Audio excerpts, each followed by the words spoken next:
You finish the war, and then you've got the effects of that war.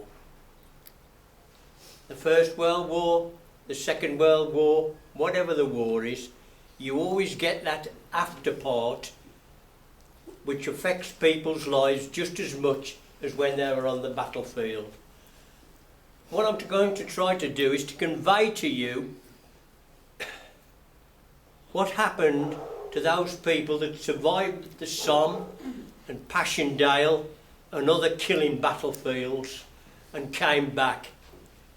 How were they treated by the community? How were they treated by the politicians? That's very important.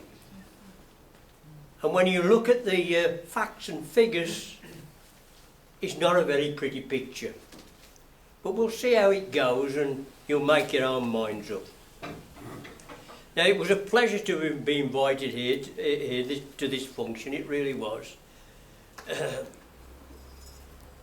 Because it gives myself, as I say, and people like yourself, the opportunity to pay your respect to all those men that gave so much for this country. Those who have organised this event, the event, whether it's the refreshments, the room, or whatever, or getting people to attend, they really should be congratulated. Stephen in particular. Because it's so easy in today's frantic life to completely forget the efforts that other people put in for their communities. Now, many in this room have a family connection either with the Somme, Passchendaele, or one of the other battlefields. It happens that way. If you look in your family history, you'll find a connection there with that First World War. However slender that connection is, it's important. It's important to you, and it's important to the local community where your relatives who took part in that conflict came from, whether it was Bilston, Willenhall, Darlaston, Moxley, whatever. Now, there have been other speakers present today who have ably covered the subject of the tragic first day of the Somme, and what a terrible day it was in our history. To avoid duplication, Stephen requested me to contribute a different perspective, namely, what happened to those who survived the appalling carnage after they returned to places like Darlaston, Moxley, all over the Black Country. Now, it's difficult to construct a clear picture of the aftermath of that terrible war in the limited time that we have available today. But it is possible, and it's possible in two ways. And I've chosen those two ways by cutting down what I was going to say. I'm going to use those two incidents, and they're both connected with the Black Country, and one specifically with Bilston. And you'll be surprised at the connection on both of the incidents. Somehow, they have been airbrushed out of our history. They're hardly talked about. They're certainly not talked about in the schools. I can tell you that now. Because you ask anybody about them, they say, I didn't know that happened. Didn't know that happened in the Black Country. And in their different ways, they provide informative answers to that very wide-ranging question of what happened when those men returned to Civvy Street. One of those incidents occurred in Wolverhampton, and I'll talk about it and the best way I can, and you'll recognise the place I'm talking about immediately. The second one, as I say, took place in Bilston, and some of you will recognise it so much you almost worked on the premises where it took place. The first one took place immediately after the armistice, and it happened in the Grand Theatre, Wolverhampton, on November the 24th, 1918.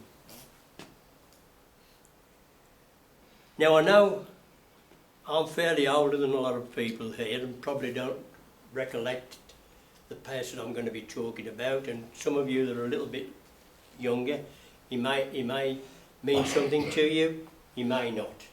He was the Prime Minister, David Lloyd George, a very, very controversial man, both in his private and public life, but a man that played an immense part in the First World War. Now, when the war ended, he became almost a god in England. I think some people felt he could even have walked on water. They was that grateful for the contribution he'd made in winning the war. He was idolised. He was referred to as the man who won the war. And nearly every city and town in England wanted him to visit them and receive the freedom of the borough, the council, the city, whatever. So he had a choice. He could have gone anywhere. He could have gone to London, gone to Sheffield, gone to Manchester, gone to Birmingham. Where did he go? He came to Wolverhampton. And one of the mysteries is, why did he come to Wolverhampton when he had those choices of all those superior places, particularly London? Well, I think there is a reason. There is a very specific reason why he came. We know the first one was, he kept it very, very secret. Don't remember, this is November the 24th. It's only a few days really after the armistice. And he'd come to make an announcement. And that announcement was that he was going to call a general election. Now, many people accused him of taking advantage of the popularity that he gained during the war. Now, whether that's right or whether it's wrong, I don't know. But as you know, it was called the khaki election because he made a direct plea to those men and women that have been involved in the conflict. Now, you may say that's politics, and I suppose it is. Anyway, that was part of the reasons he came to Wolverhampton. The other was much more important. On the stage of that Grand Theatre of Wolverhampton, he delivered a speech that's gone down in history all over the world, and you're all familiar with it. You may not know it all, but you certainly know parts of it. And that speech was all about, he wanted to build a land fit for heroes. Not only did he want to build a land fit for heroes, he wanted to build houses to get so many of those men that had gone to war after living in the most appalling housing conditions imaginable. And one of the places where it was worst of all was Bilston. So he made that plea for people to trust him to build this promised land. He may have been sincere about it, he may not. It's a matter of opinion. But we'll give him a fair due and say that he really intended to do that. But then, as we all say, the road to hell is paved with good intentions. But he obviously knew, because he'd been Chancellor before he became Prime Minister, So he obviously knew the state of the finances of the country, and the fact was the country was practically bankrupt. So how can you build hundreds of thousands of houses and improve facilities for people on a background of a broken economy? Because that's what he was facing. The country was £6 billion in debt. £6 billion, and £6 billion in 1918 was a lot of money. It's a lot of money now, but in those days, 6 billion, just think about it. So possibly, and a lot of people have said this since, he should have been a little more honest with people. It may have been better for him to say, look, we've just finished a terrible, terrible war.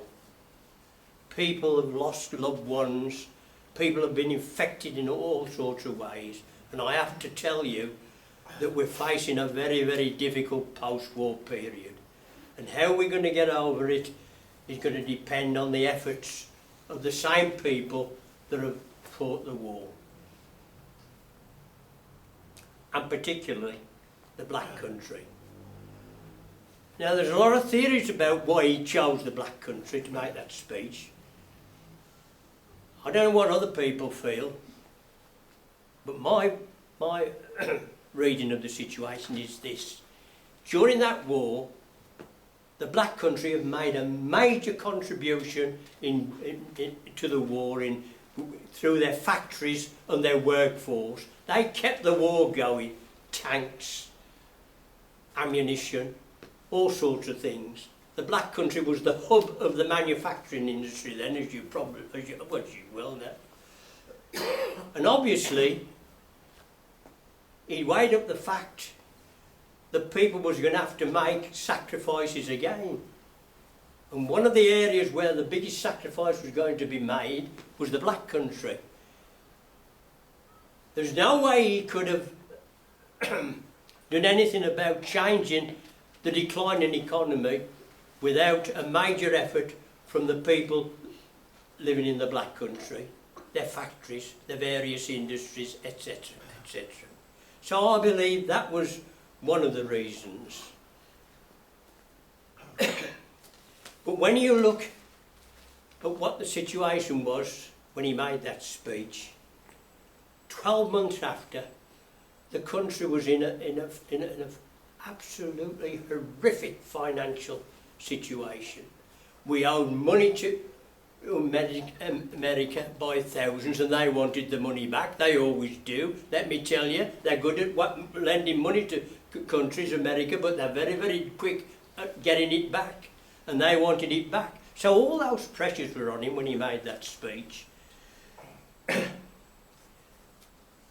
And he lived to regret it, because it put the backs up of many, many of the men that have been at those battles. They came back, they listened to that speech, and 12 months after, they could see that it was never going to happen. That he should never have made those promises.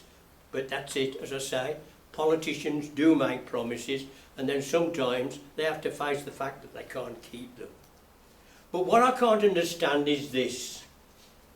That speech is recognised in America, in Canada, New Zealand, all over the world. It's still quoted in schools in those countries. And yet, the place where the speech was delivered, the Grand Theatre, Wolverhampton, there's nothing there to show that he made that historic speech. Why isn't there a plaque there? They're famous, aren't they, Bill? Wolverhampton, for putting up plaques.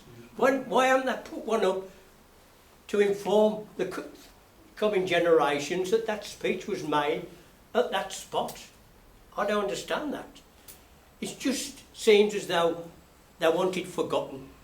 Let's forget it. But you can't forget it, because it was part of what we're here for today. And after the first year of me making that speech, things just went from bad to worse. The 1920s, there was another economic downfall, and he started a house building programme, to be fair to him, but it had to stop because there was no money to finance it. Well, just think how that went down with people that had come back from the war expecting that there'd be a house available for them. No wonder, before long, many of them adopted the attitude of looking at the description of that war as the Great War and started calling it the Great Betrayal. That's how bitter they felt about what was happening.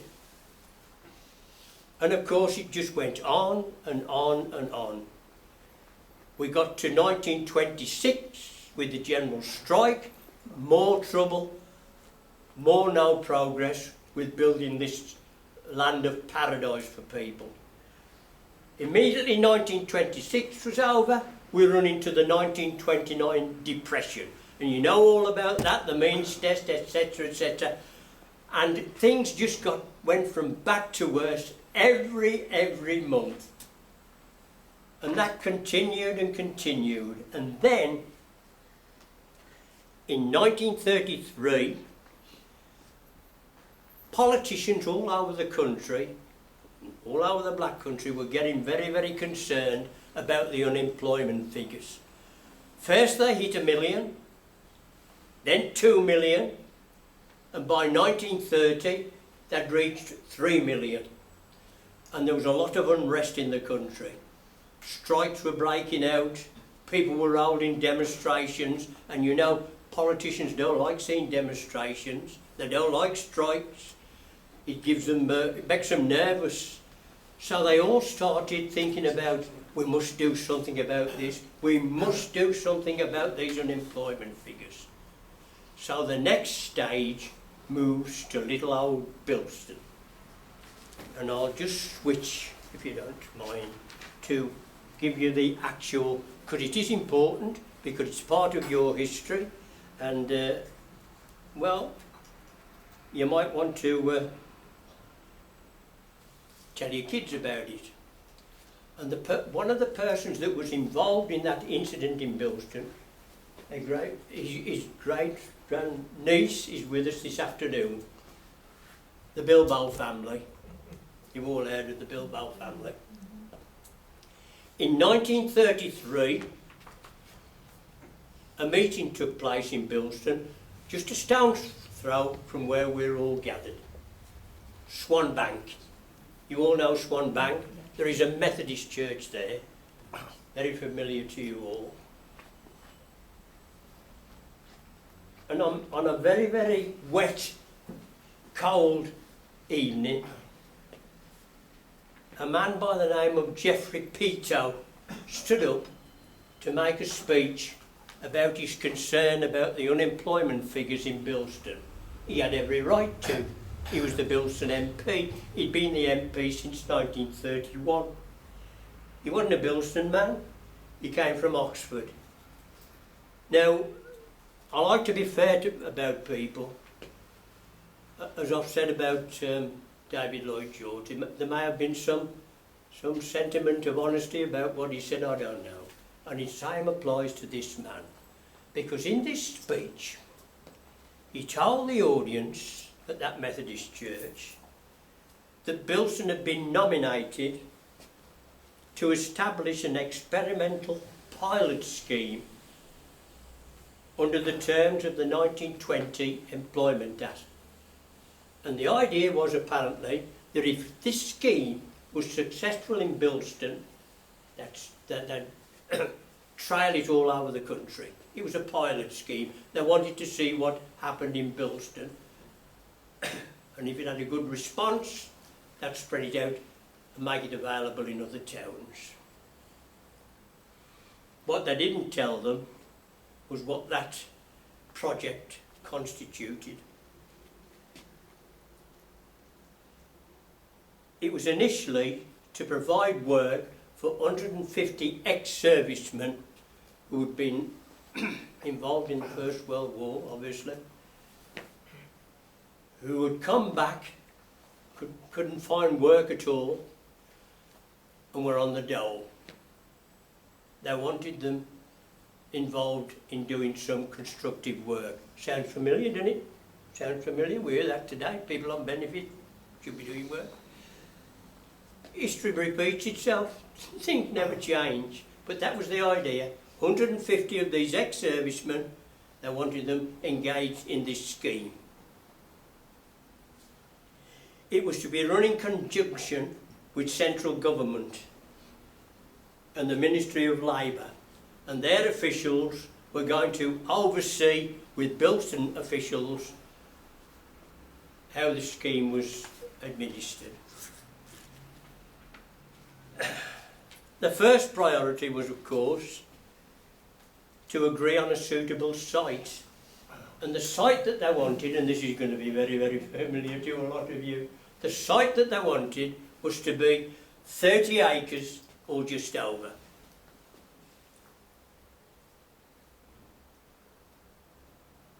Eventually, after long discussions, they chose a site in Loxdale Street, Oxford Street, right at the bottom of Loxdale Street. You all know it, you know it well. Then they went back to the government and requested financial assistance to get the scheme off the ground. And after some lengthy discussions, the ministry agreed on condition that it was overseen by officials from central government in partnership with Bilston Council. Fair enough.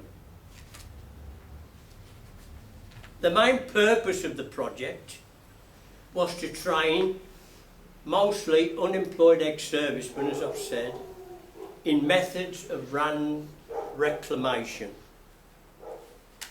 Now, to be fair, we have to realise, and I know this is a fact, that Bilston was a terrible, terrible place for redevelopment. It had a whole history of vacant, derelict land which had been subject to overuse during the Industrial Revolution. And consequently, most of the ground that was available for redevelopment was toxic. It had industrial waste buried deep into it and all kinds of poisonous stuff that it was impossible to develop for housing or anything because of the likely health effects. So before any redevelopment could take place on any piece of land in Bilston, and this went on, Bilston had this problem right through until the 1940s.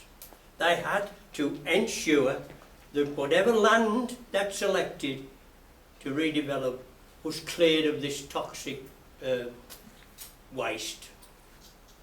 And so this scheme was supposed to train these men in how to reclaim land such as that and make it suitable to be used for redevelopment, schools, housing, whatever, health centres. It was a legacy, definitely a legacy, that we suffered from being part of the Industrial Revolution.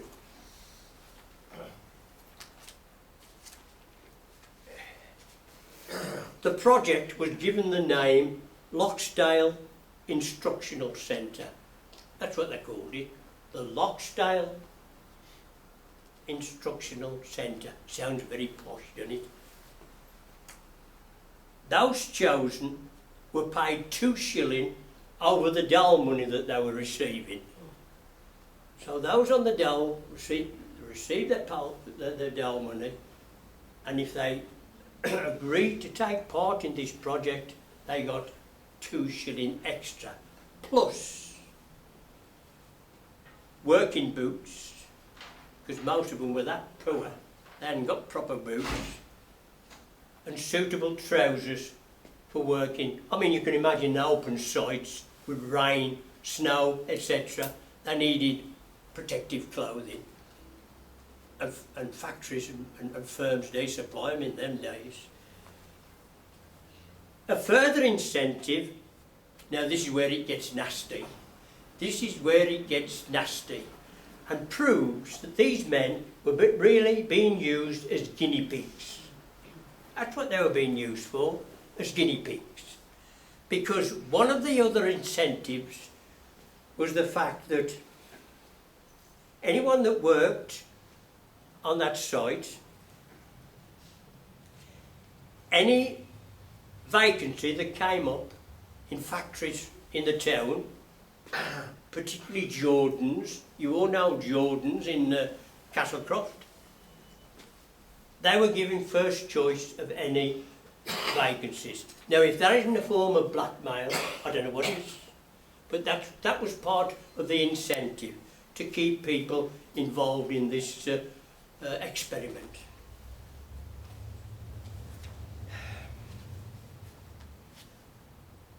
And here we come to our friend, the Bilbao family. An organisation had sprung up after the war in Bilston, and it was called the Unemployed Workers Movement. Now it was a movement that was not popular with everybody, because some of the members were, to be honest, some of them were communists. And communism wasn't very popular just after the war. Not all of them, but some of them were. The secretary of that organisation was a man you're all familiar with, probably one of the most famous men ever to live in Bilston. His name was Ben Bilbao.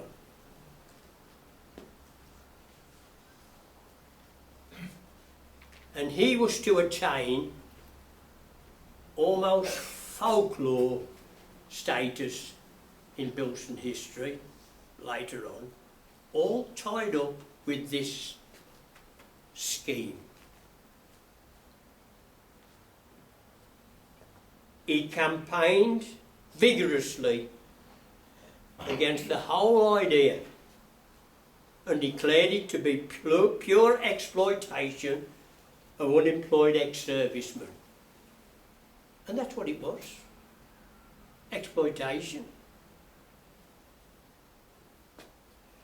Because, and this is the point that he kept banging home whenever he had the opportunity, he held demonstrations throughout Newtown, where it was situated in Oxford Street, Goswick Street, Temple Street, and he used to tell people, your husband, your brothers, whoever working on it, is being exploited. And he did it time and time again on a regular basis as secretary of that unemployed workers movement.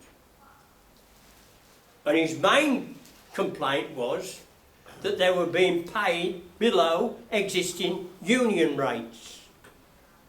So that's how we know that they were being exploited.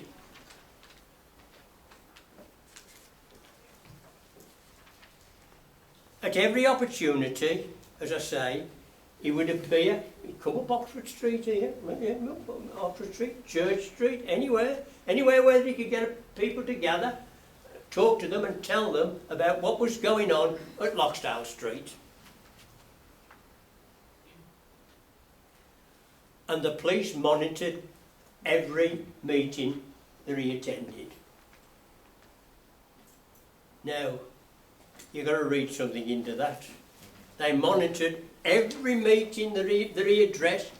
There were police, some of them at times in plain clothes, monitoring and taking notes everything he said. And they waited and waited and waited until one day he turned up at the corner of Loxdale Street and Oxford Street, and he started making a speech. And there were policemen in civilian clothes in the audience. And he was immediately charged with breaking the peace by making inflammatory statements about that precious project. And the action simply split Bilston in two.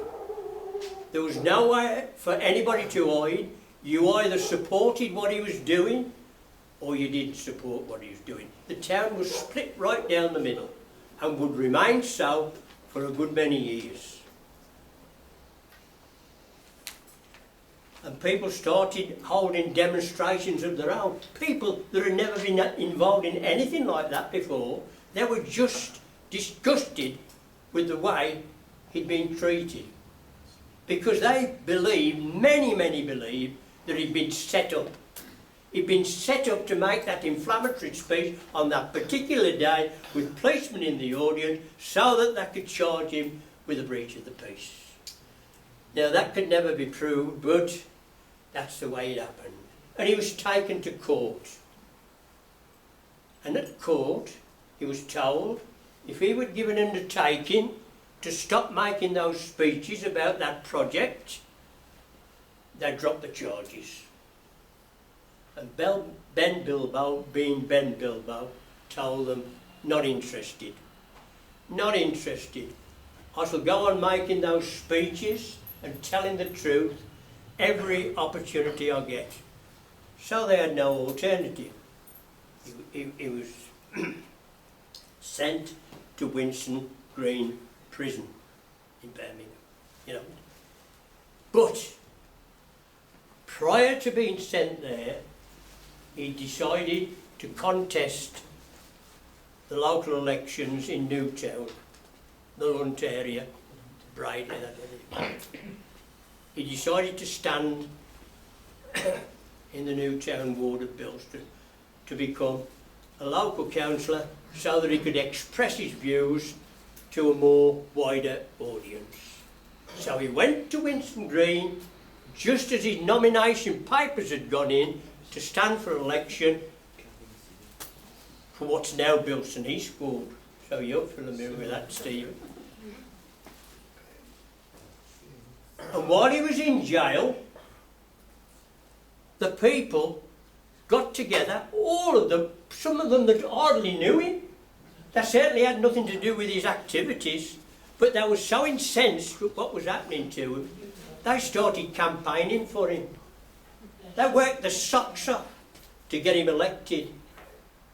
And that's why he goes down in history as the only man, and he's a Bilston man, to get elected while serving a prison sentence. Now there's something. Do they tell that in the schools here these days? I bet they don't. Do they know what the name Ben Bilbo means? They know there's Bilbo Road in Bradley, which was named after him. As you know, later he became mayor, he became a county councillor, a justice of the peace, and he worked for the people until his death. I think it was in 1951, I'm not sure. I'm sorry. I am nearly 86, you know, my mind's going.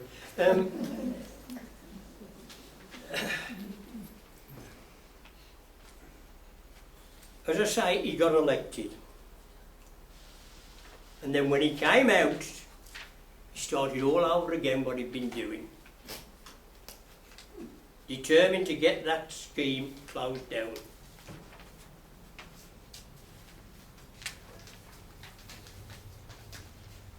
And the first council meeting he attended, he got up and moved a resolution.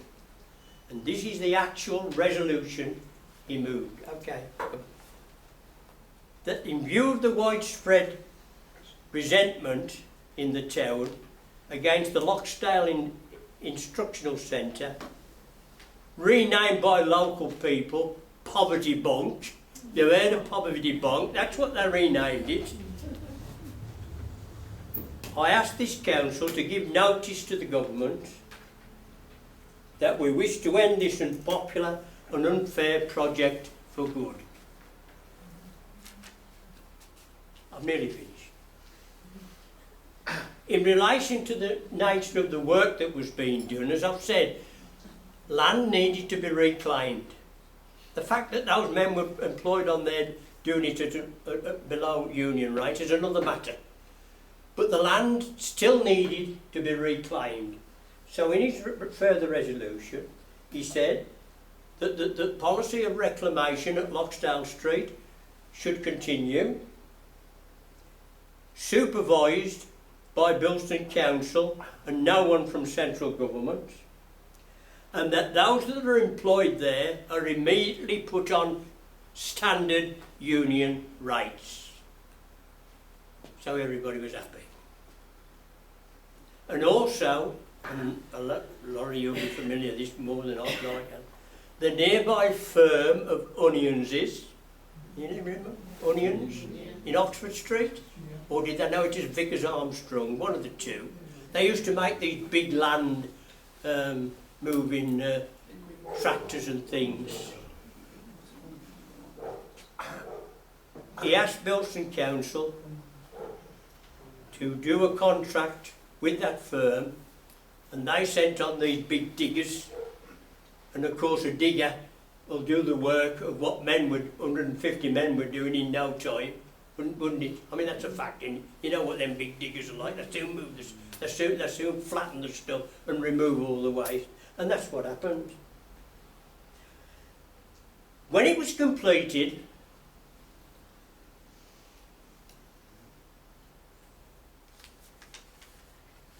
it was decided to again approach the government and ask permission to build 108 council houses on that site.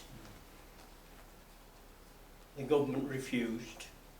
I suppose they were feeling really angry about the fact that their prized pilot object was not going to be extended all over the country because everybody was finding out what had happened at Bilston. So the idea of building 108 houses there fails. And the land became, you all know what the land became, it became the famous Phoenix glass factory. Some of you will have worked there. They moved in and bought the site. And they operated there, I don't know how long they operated for. But that's the story of how survivors from that war were treated when they returned home. It's not a very nice one, is it? Either the Wolverhampton one or the Bilston one. But it gives an indication that nothing changes. It's the same, it was the same then as it is today. Ordinary people don't matter. Get them to do the dirty work, get them to fight the wars, get them to go to work and turn out the essential goods to keep the country going. But when they want something really done about their living conditions, that's another matter. So nothing's changed, has it? So that's how it was. That's the story of what happened to people. So I don't know whether it's been of any interest for you. I know I've cut things down, but I hope that it's helped to give some clarity to the post-war society that people return to. Thank you.